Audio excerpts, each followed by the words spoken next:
There is a trait more chilling than cruelty, more threatening than brilliance, and more dominating than wealth. True fearlessness.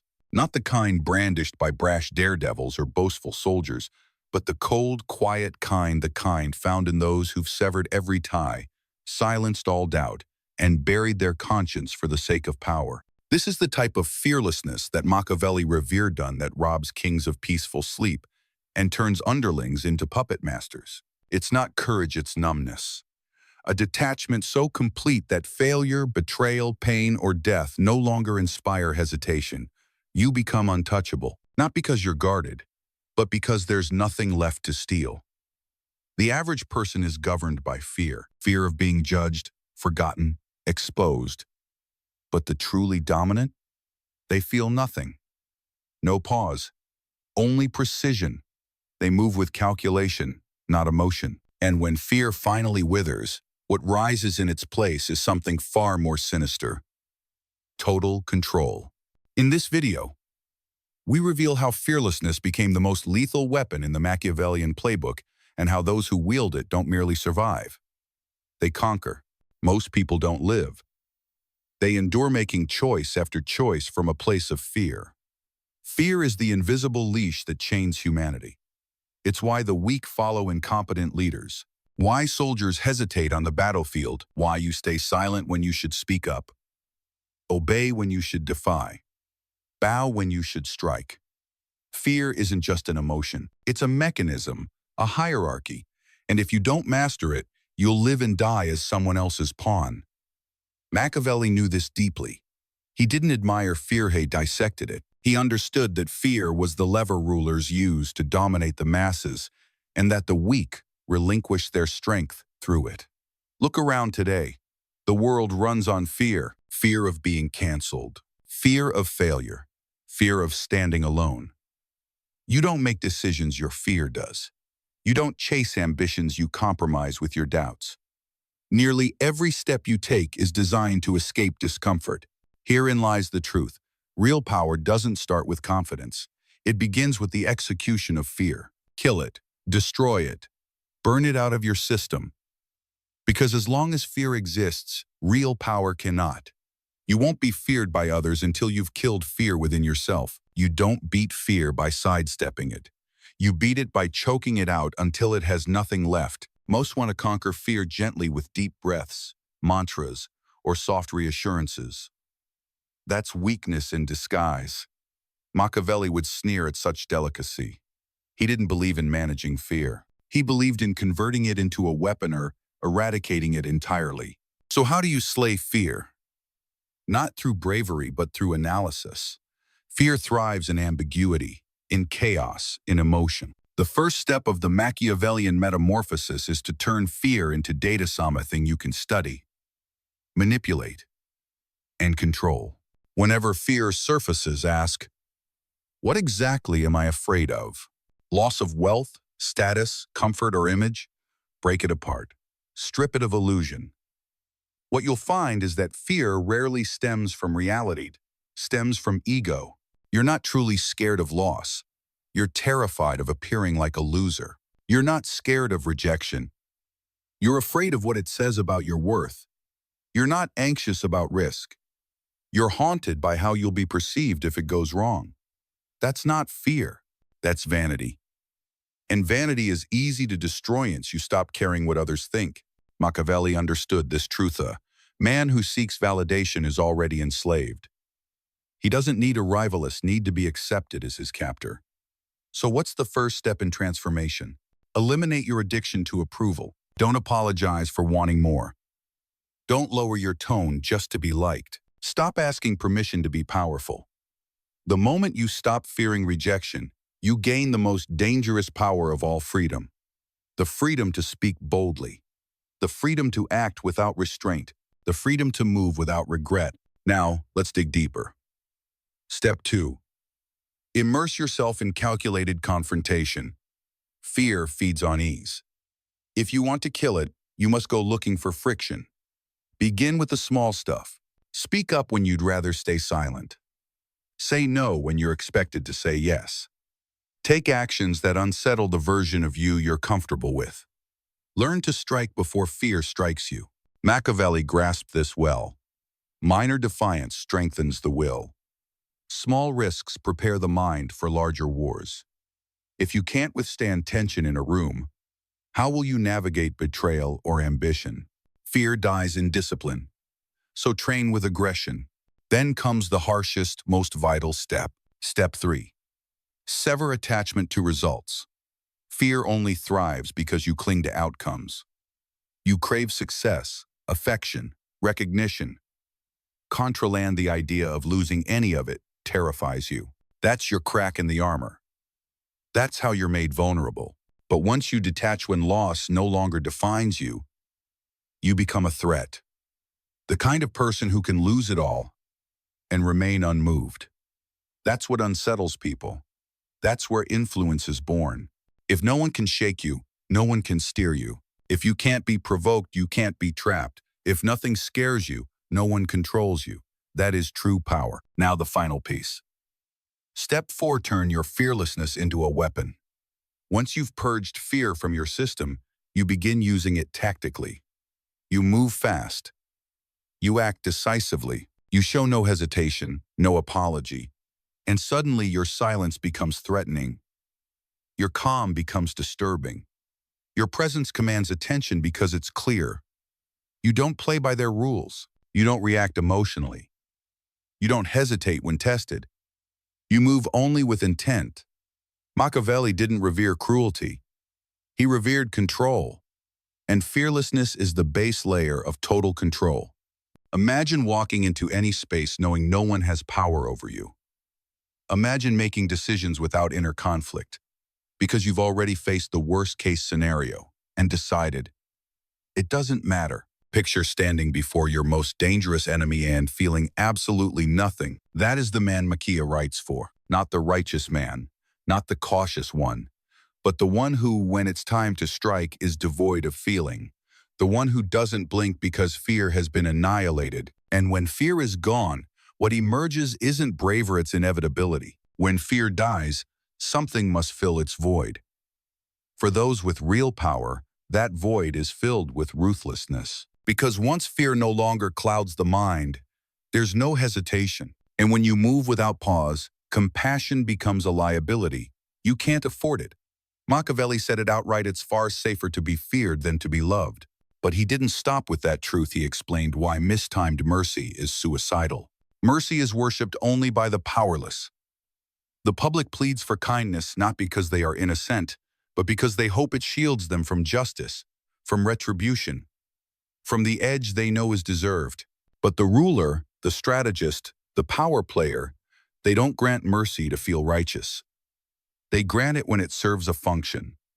And when it doesn't, they erase the threat entirely. Once you've killed fear, you'll be tempted to fall back into old patterns to offer forgiveness, to delay judgment, to justify yourself to those unworthy of explanation. But all of that is the residue of the frightened self you used to be.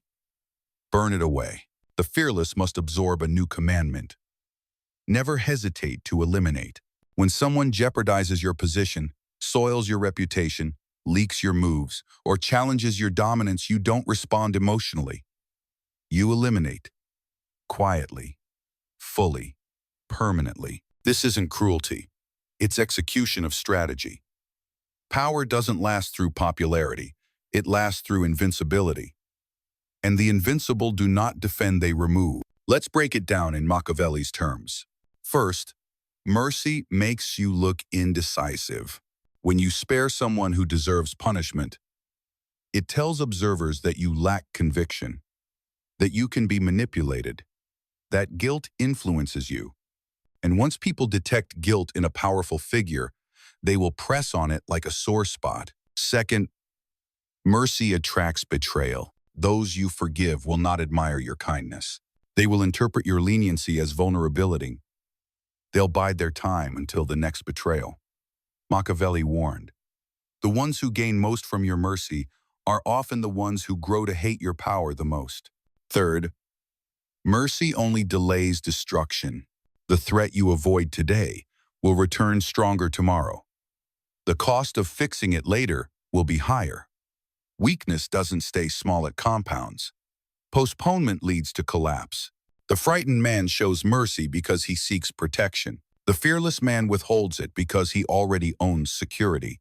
Let others scream for fairness. Let them brand you a tyrant. Let them twist your name into something evil. Let them. They don't understand the game. They fail to understand that power isn't sustained through fairness, it's preserved through control. And real control demands ruthlessness. Not reckless violence, not chaos, but calculated, deliberate brutality, precise and unfeeling. You don't punish from rage. You punish from strategy. You cut off a finger to save the arm. You eliminate the traitor before he poisons your foundation. Machiavelli respected Cesare Borgia for mastering this principle. When Borgia needed to bring order, he deployed Ramiro de Lorquis, a ruthless executioner who enforced obedience through terror. And once order was restored, Borgia had him publicly executed, earning public favor and sending a message. No one, no matter how useful, was above consequence. That's strategic cruelty.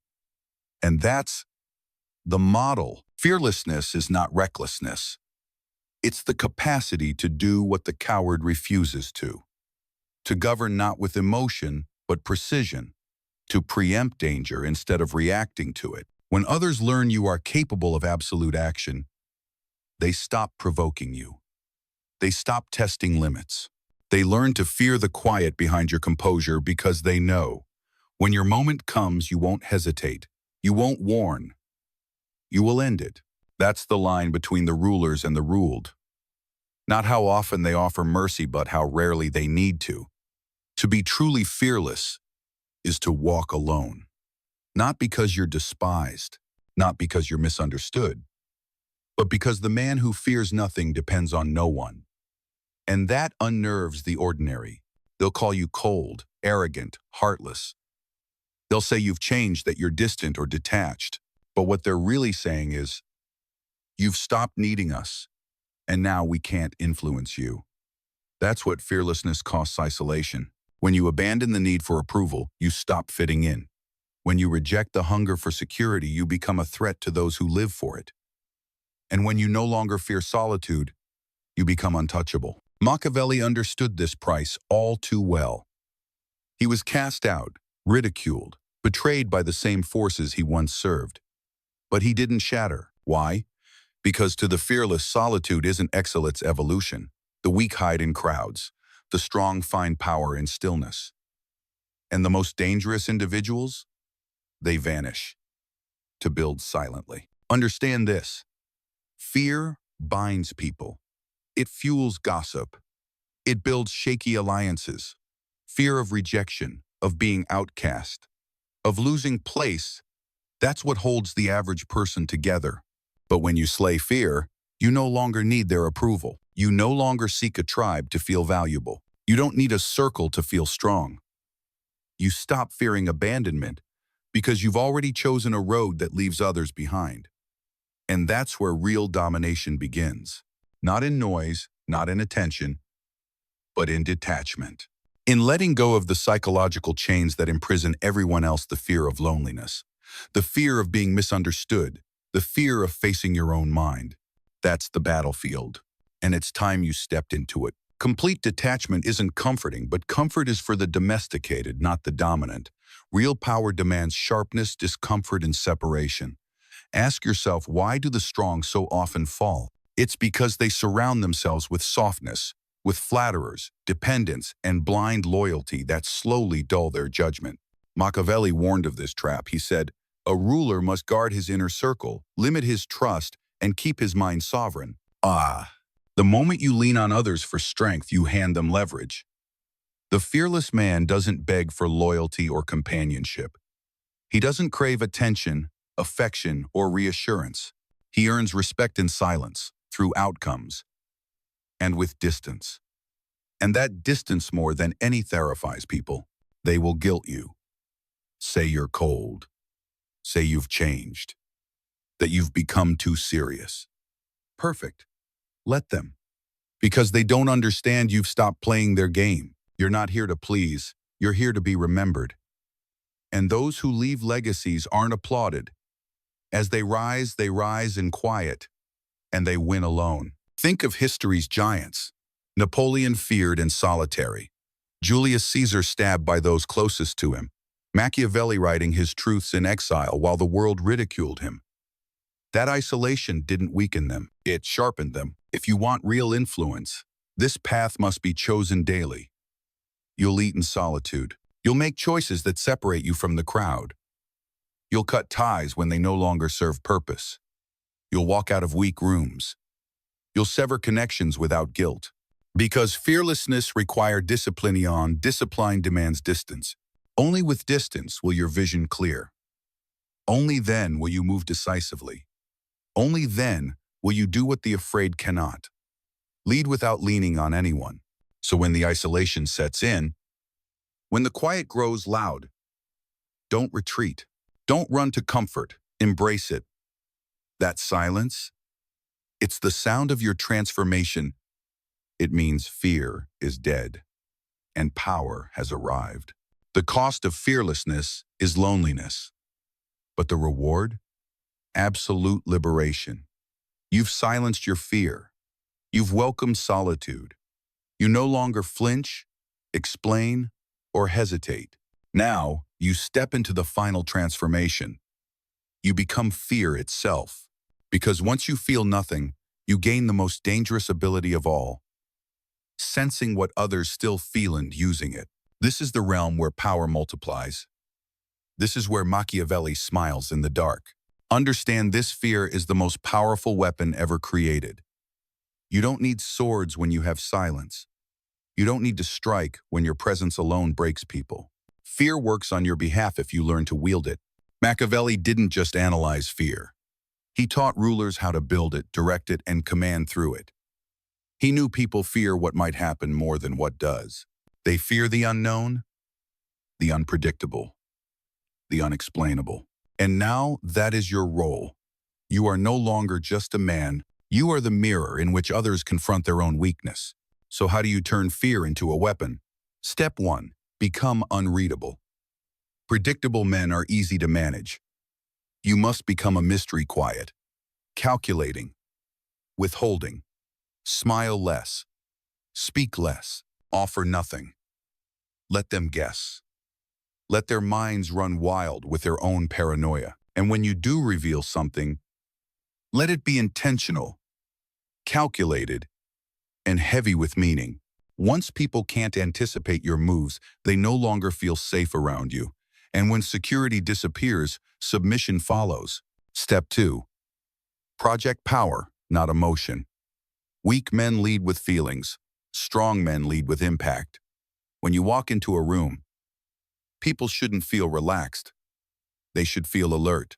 Not because you're loud, but because your presence says, I do not play. Make your stillness a warning. Not through drama, but through self-mastery. How you sit, how you move, how you look at all sends a message. I notice everything. I miss nothing. I feel nothing. That's how rulers conquer without raising their voice. That's how wars are won before they're fought. Step 3. Use fear to shape outcomes. Once you know what others dread, use it. Fear of being left out. Fear of public shame. Fear of being exposed or replaced. Mention things subtly. Let them feel the threat without ever hearing it directly. Make them imagine the consequences of defiance. That ambiguity becomes your advantage. People don't follow strength, they follow the threat of loss. So don't threaten openly, imply it. Let your silence ask the question, what happens if I decide you're in my way? And they'll answer it themselves by obeying. Step 4. Make an example. Eventually, someone will test your resolve. They always do. And when that test comes, don't negotiate. Don't explain. Respond with finality and do it in public. Make it swift, absolute, and unmistakable. Let everyone witness it. Let them feel their breath shorten. Let them realize he doesn't bluff. That's how fear becomes structure. Not a mood, but a system. You establish a hierarchy. People comply not because you ask, but because they've seen what happens if they don't. This isn't cruelty, it's order. Machiavelli said it plainly. A prince who is not feared will inevitably be undone. Fear is the invisible shield behind the throne, the tension that keeps weapons holstered, the silence that surrounds true power. This is your new reality. You no longer feel fear, but they do. And that fear, that's your currency, your instrument, your defense. The truly powerful don't fear pain, they create it for others. They don't blink, they make others blink first. This is the final stage, not just to be fearless, but to become the thing others fear. Fear is the root of every failure, every mischance, every broken will.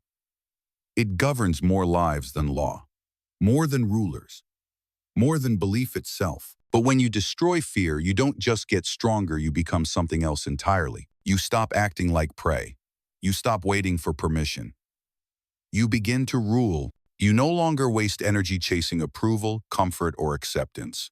Now you move with sharp intent, quiet, deliberate, and unstoppable. You don't announce your power. You let your silence carry weight. You eliminate hesitation. You stop negotiating with your own conscience. You no longer explain yourself to people who don't even qualify to judge you. You stare the world down and declare, I don't fear you. I don't need you. I'm not waiting. When fear dies, ruthlessness is born. Not recklessness, not rage, but cold, precise control. You don't extend mercy when it isn't earned. You neutralize threats before they grow. Betrayal no longer surprises you. You anticipated it. Isolation doesn't shake you. You require it. While others crave applause, you build in silence. While they seek alliances, you become a force of one. You train yourself to strike while they hesitate. You master sitting in solitude while they drown in crowds. You cut ties with comfort, with recognition, with the need to be understood. And in that stillness, your strength multiplies. You begin to see how fear rules everyone else, so it makes them reactive, predictable, and soft. And then, your final form emerges. You use their fear against them. You become unreadable, untouchable, unstoppable. You don't explain. You never overstep. Your stillness becomes their question mark. Your presence alone applies pressure. You don't threaten, you suggest. You don't fight often, but when you do, you end it. Swiftly, publicly. You lead by action, not noise. You dominate through calm, not chaos. You become the man they warn others about, the one who doesn't flinch, doesn't pause, doesn't crack. People don't obey you because they like you. They obey because they're afraid of what happens if they don't. You don't fear the fallout. You are the fallout. This is what Machiavelli knew. That fear, once mastered, becomes the deadliest weapon, not because it breaks you, but because you inject it into others with precision. That's the path, and the choice is yours. You can stay averagurial by emotion, obsessed with comfort, addicted to being liked, or you can destroy all of that, kill your fear, and build something relentless in its place, something powerful, something permanent. If this message struck the cold part of your soul and scroll, don't dismiss it. Subscribe. Because this isn't feel-good content. This isn't therapy. This is the brutal blueprint for absolute control for those who refuse to die as pawns. Welcome to the darker edge of strength. Welcome to the silence beneath real power. Welcome to Machiavelli.